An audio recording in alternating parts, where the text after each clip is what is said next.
Bueno, estimados alumnos, no podía dejar pasar que si vamos a ver instrumental en clase, ¿cierto? Como materia de orgánica, mostrarles los equipos que teníamos disponibles en el departamento de química. Hoy día vamos a ver el caso de el HPLC con arreglo de diodo. HPLC significa cromatografía líquida de alta precisión.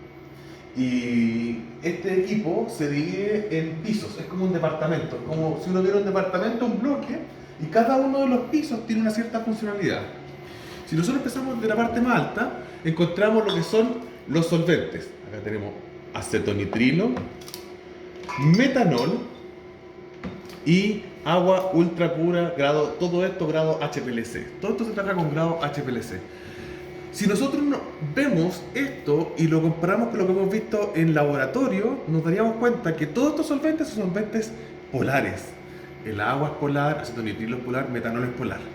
Eso significa que nuestra fase estacionaria va a ser una fase apolar, ¿cierto? Estamos hablando de una fase reversa y por eso utilizamos solventes polares.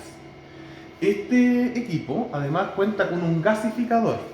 El gasificador lo que sirve es que además de tener estos filtros metálicos en el fondo del líquido, lo que nosotros necesitamos analizar, nosotros necesitamos ver, es que todos estos solventes no pueden tener ni una microgota de aire, porque las microgotas de aire tienden a modificar la estructura de la columna, que vamos a verla un poquito más adelante. Pero la idea del desgasificador es no tener interferentes tanto en la bomba, en la columna, como en el detector. Eso no pueden tener ningún resto de aire. Entonces, el primer punto, la primera parte de este equipo, acá, es el desgasificador, que está acá. Entonces, todos los líquidos, los 4 líquidos que están en la parte superior, entran y luego salen hacia el equipo, pero sin ningún resto de oxígeno, ningún gas que esté contenido dentro de los solventes. El segundo piso, que está acá, que tiene incluso un panel touch, ¿cierto? Es la bomba, es una bomba cuaternaria. Entran los 4 líquidos, ¿cierto? En el caso del A estaríamos hablando del metanol, el B agua y el C acetonitrilo y el D está en este momento sin ningún líquido. Cada uno de estos entra acá. Y esto que está acá es la purga. Esto yo la puedo abrir acá y puedo con esta misma jeringa que está acá, yo la tomo, ingreso aquí y puedo tomar los líquidos de forma manual y absorber todos los líquidos.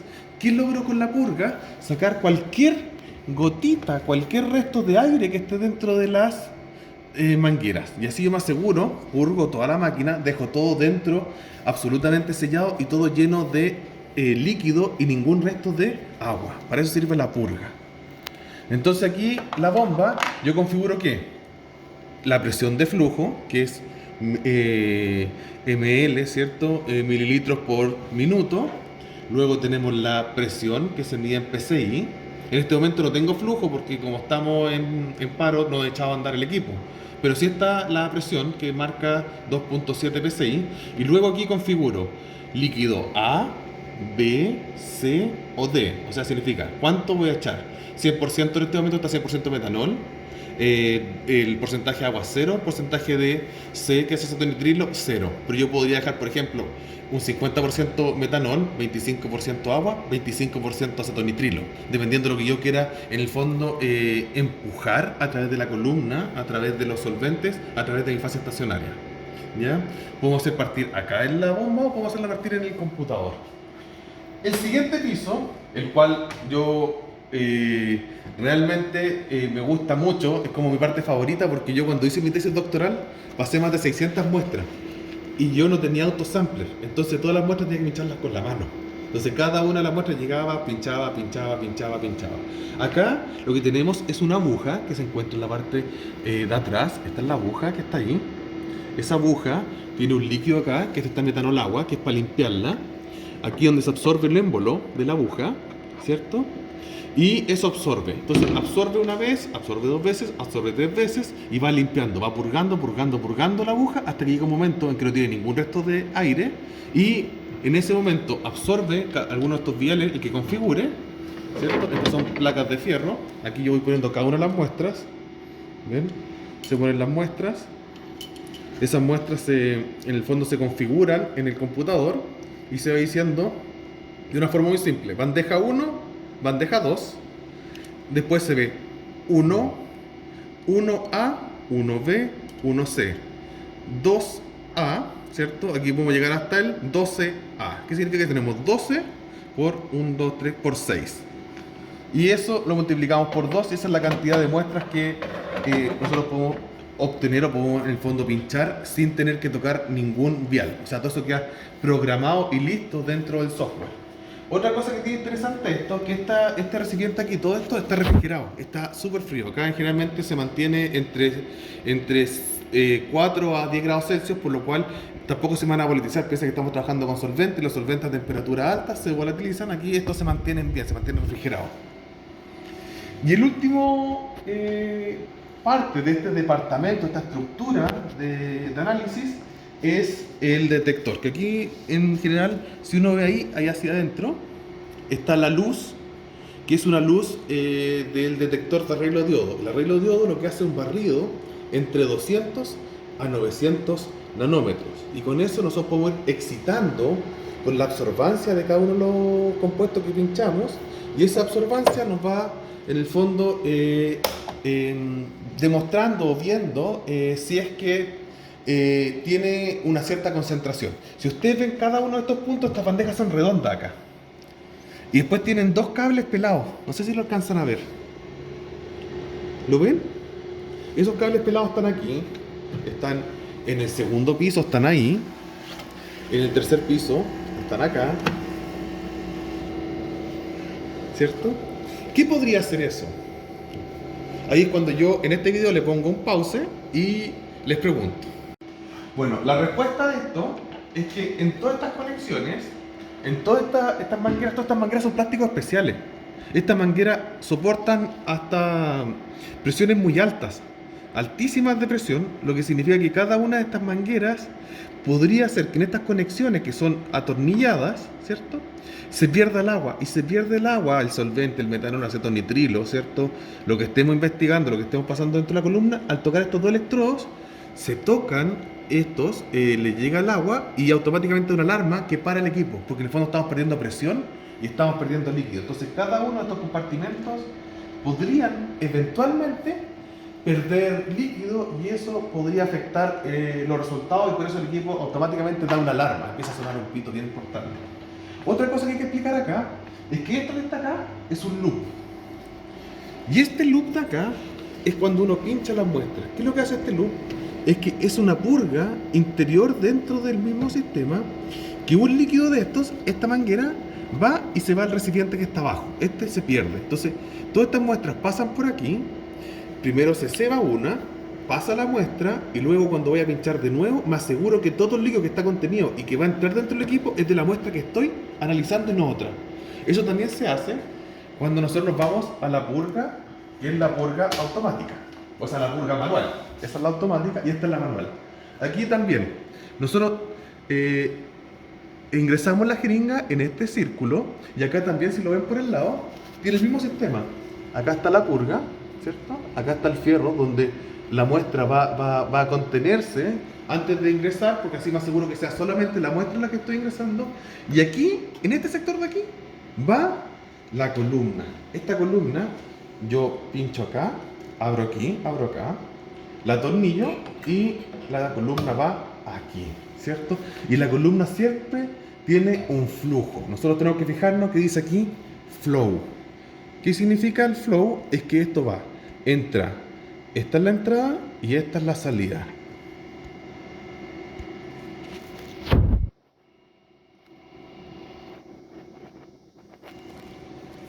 Entonces, cuando yo tengo identificado el flow, sé que esto por donde va a entrar el líquido va arriba y esta otra parte va abajo y se conecta aquí. Y ahí ya este equipo está completo y ya vamos a poder pinchar las muestras. Obviamente, como estamos en pandemia, no podemos pinchar muestras porque hay un sistema que, por ejemplo, para poder yo esta columna guardarla y que no se pierda y no se echa a perder los polvos que están adentro, el último solvente que tiene que pasar, que tiene que ser ultra puro, es metanol.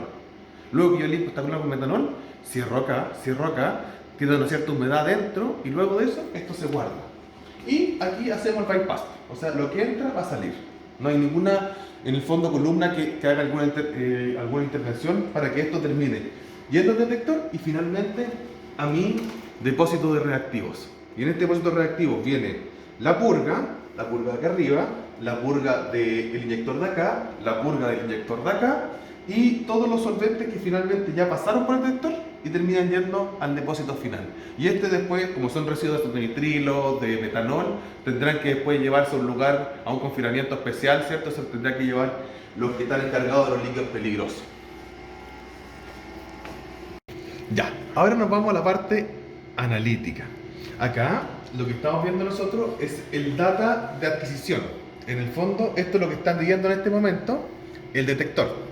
No hay en ningún momento, ahora no hay ninguna presión y no hay ningún flujo de líquido, así que esto tiene que estar parejo. En el fondo no está detectando nada, pero lo prendí, así que está en el fondo funcionando, sin detectar nada. En este momento lo tenemos, por ejemplo, con 1, 2, 3, 4, 5, 6, 7, con 8 longitudes de onda distintos de medición, por ejemplo. Entonces ahora les voy a mostrar un ejemplo. Cada uno de estos longitudes se llaman channels, que son los canales de identificación de los compuestos químicos, ¿cierto? Y uno configura el canal que uno quiera medir según la molécula que estamos analizando. Y para eso nosotros nos vamos a la adquisición. Y aquí está el método. Entonces el método, por ejemplo, canal 1, está midiendo la longitud de onda de 254 nanómetros, ¿cierto? Con una absorbancia de 0,01 absorbancias por hora. Y en el fondo, cada vez que se inicia va a un autocero. O sea, en el fondo, cada vez que empieza a medir, va a dar esa intensidad y eso es lo que va a estar midiendo dentro del sistema. Acá, por ejemplo, podemos medir varias cosas. Podemos, por ejemplo, darle un gradiente.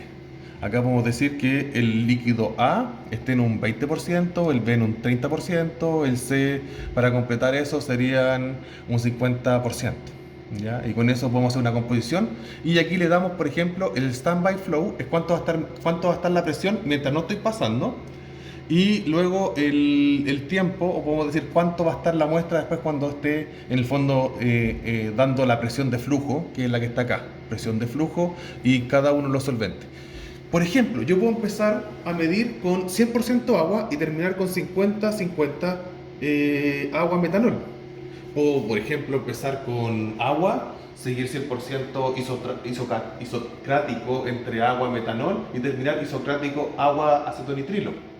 O sea, todas estas posibilidades que nos dan, que nosotros lo que queremos identificar en este equipo es que nos dé un pic lo suficientemente robusto, ¿cierto?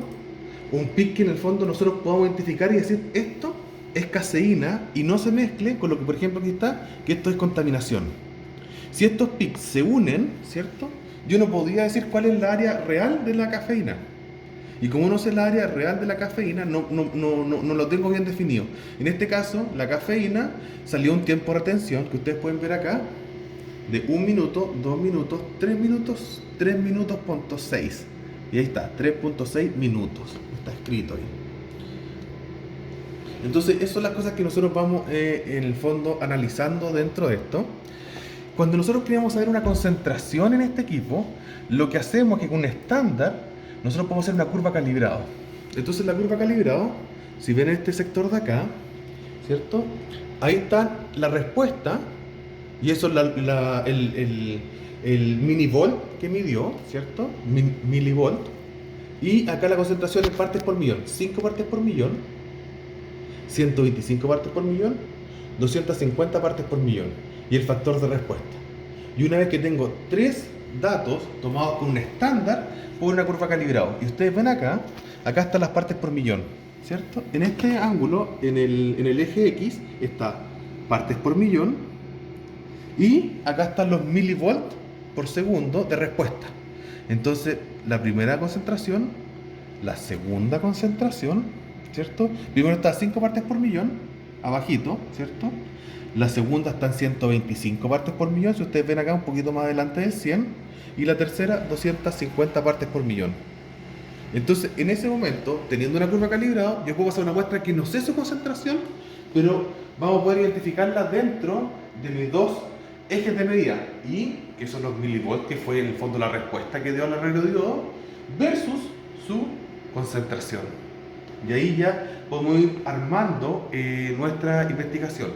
Cuando no sabemos lo que estamos midiendo y tenemos un compuesto que en el fondo estamos midiendo aquí, pero no sabemos cuál podría ser, podemos hacer un barrido. Y este barrido se hace a través del arreglo diodo. ¿Qué significa eso? Que yo puedo hacer un barrido desde 200 nanómetros hasta los 900 nanómetros y eso me podría dar un perfil.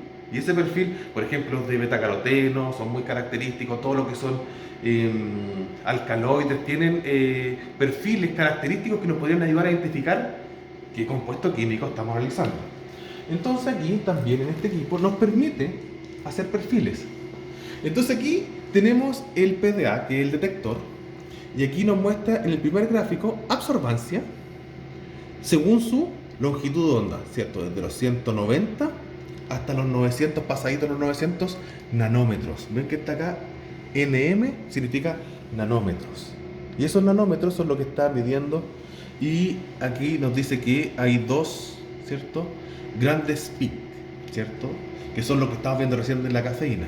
Entonces nos vamos acá y nos dice aquí longitud de onda y tiempo de retención. Y sabemos que justo, aquí si lo ven bien, nos podemos ir moviendo aquí, movemos esto, lo movemos, ¿cierto? Y vemos que en el 3.6, justo en el 3.6, tenemos esta absorbancia. Y esa absorbancia, si yo voy a literatura, es la absorbancia característica que ocurre cuando uno está midiendo cafeína. ¿Y dónde absorbe? En pasadito los 200 y en los 260 nanómetros aproximadamente es cuando se forman, esto es como las mayores absorbancias de la cafeína. Si nos vemos acá está la cafeína medida, ¿cierto? Está el estándar, por eso que se ve rojo y se ve negro, porque el negro es el estándar y el rojo es nuestra muestra problema. Y finalmente vemos este gráfico que es bastante singular, porque este gráfico, ¿qué es lo que nos está dando? Nos dice tiempo de retención, la longitud de onda, ¿cierto? Desde los 200 hasta los 900 nanómetros y la absorbancia. Entonces es un gráfico en 3 dimensiones, donde justo donde está la cafeína es donde se ve este pic que tiene la mayor absorbancia. Y ese son 2 picos de absorbancia, uno cercano a los 200 y otro a los 270, que son los principales picos de absorbancia de la cafeína, por lo que podríamos suponer, a través de la bibliografía, que esto que estamos viendo es cafeína, sin tener que necesariamente tener que ver un estándar. Entonces, el equipo, cómo analizar los datos del equipo, es como nosotros podemos trabajar el HPLC, ¿cierto? O el cromatografía líquida de alta precisión. ¿Ya? Eso es lo que tenemos para trabajar aquí.